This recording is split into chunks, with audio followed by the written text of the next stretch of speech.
A study by the Global Entrepreneur Monitor showed that 2/3 of potential entrepreneurs have the skills and ideas to launch a business, but they won't do it because they're afraid of failing. But, according to Harvard researchers, first-time entrepreneurs have an 18% chance of success. But those who failed once have a 20% chance. And the more you fail, the more that percentage increases. Right now, someone just like you is starting a venture that's going to 10x their income within the next year. They're just as afraid as everyone else. They know the same first steps as the rest of the world. Start the website, use social media ad space to market your business, write blog posts for your website. 2 to 3 articles of 1,000 words and over is enough to build momentum over time. Check, check, check. But this one thing is different. Everyone needs that push, that light bulb moment, that realization that will light the spark. So in this video, we've got 15 realizations that helped ordinary people become multi-millionaires. And maybe by the end of this video, those light bulb moments will light your spark too. Welcome to Alux, the place where future billionaires come to get inspired. Number 1. Just because you're starting small doesn't mean you can't solve big problems. They say the most successful businesses are able to solve big problems. But what if you're just one person? How much can you do, really? Well, a lot, it seems. Back in 2006, accountant Lucy Cohen started Mazuma, an online bookkeeping service. All she had was $100 and a laptop. One person, one laptop, $100. Is that enough to solve a big problem?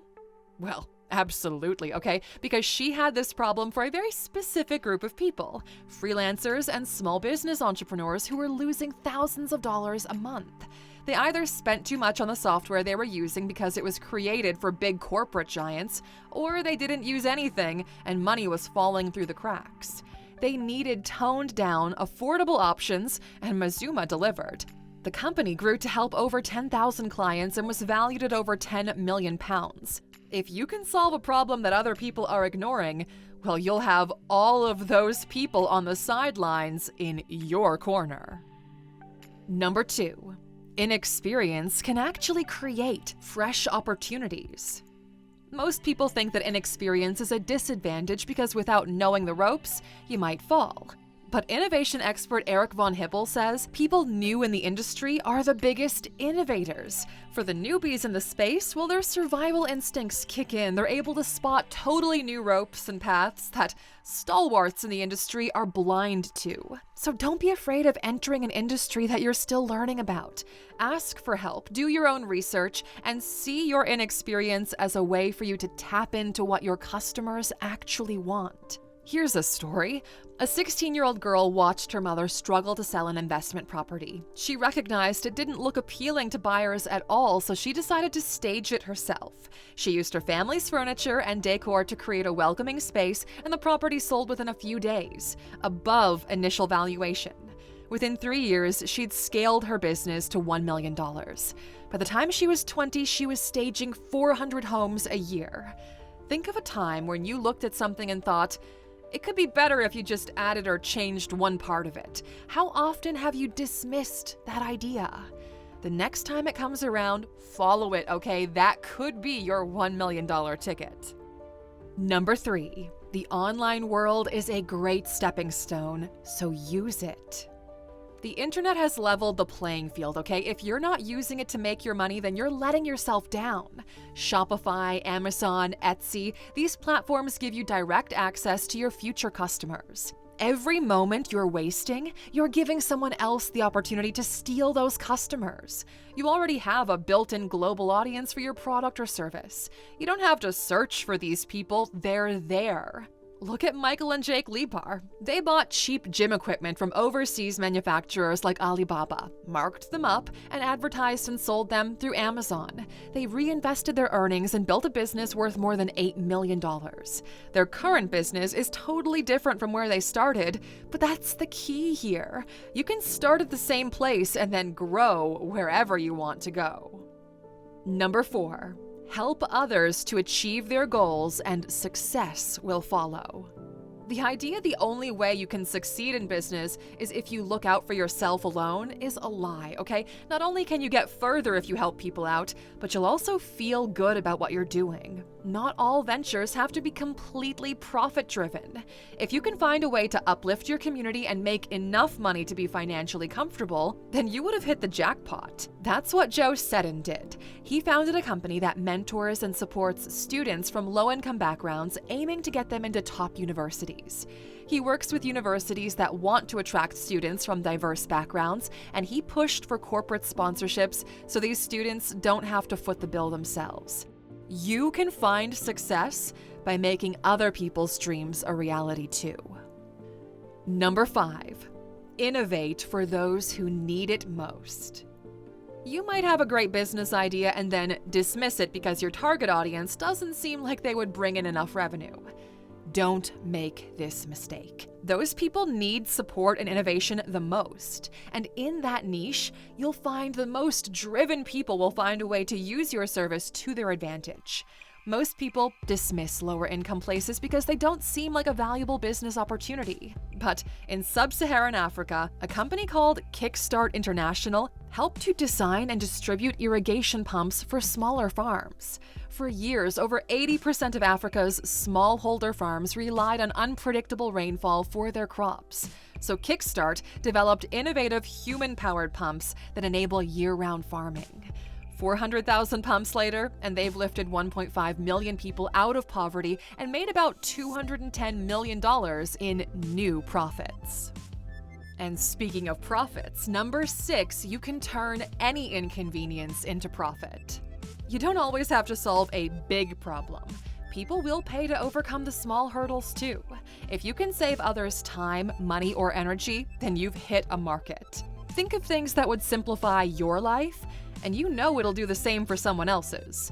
Noah Kagan saw that small businesses struggled with the cost and overwhelming amount of choices of software tools out there. They needed software to grow their business, but couldn't decide which tools were actually best for them.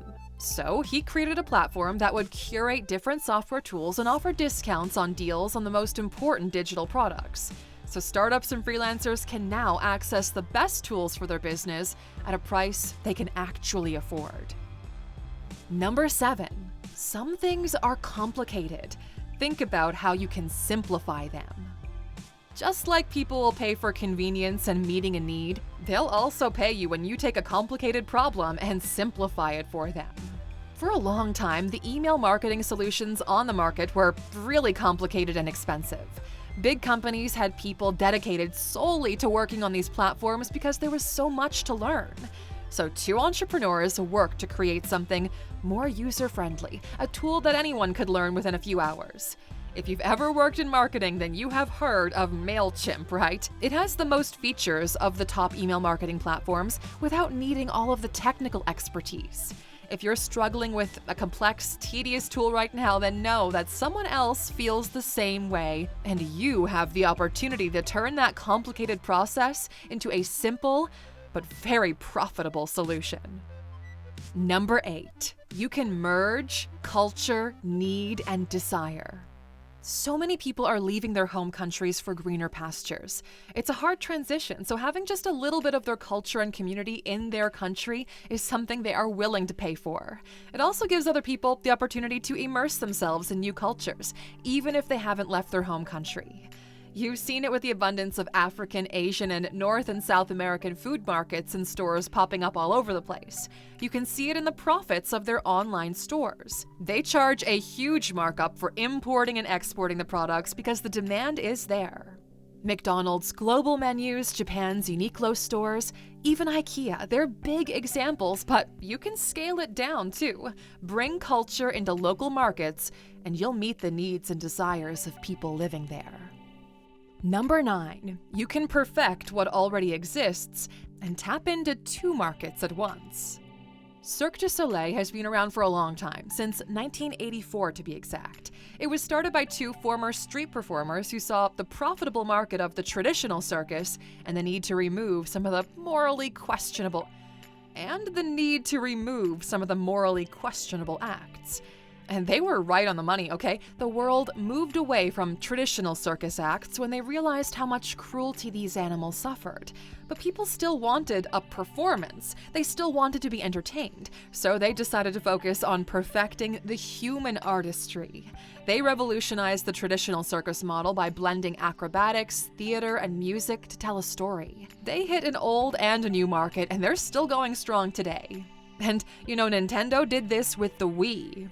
Gaming was a niche thing for younger audiences and hardcore gamers, and they merged an old and new market. The old gamers still enjoyed it, and it became an active, family-friendly video game that other people could play too. Innovation doesn't always mean inventing something brand new. It's also about reimagining what exists and improving on it. Number 10. Authenticity sells better than mass appeal. With the success of Zara, H&M, and other fast fashion brands, of course you would think that catering to everyone and stripping away your identity is how to run a successful business. No, okay, the truth is, there's not much loyalty and therefore not much longevity in this. All of those customers will flock to the next cheapest mass appeal brand eventually.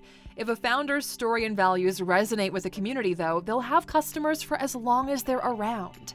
The clothing brand FUBU, For Us, By Us, they've done this. They're rooted in hip-hop culture, and while the culture has ebbed and flowed at times, the brand's core customers have stayed loyal.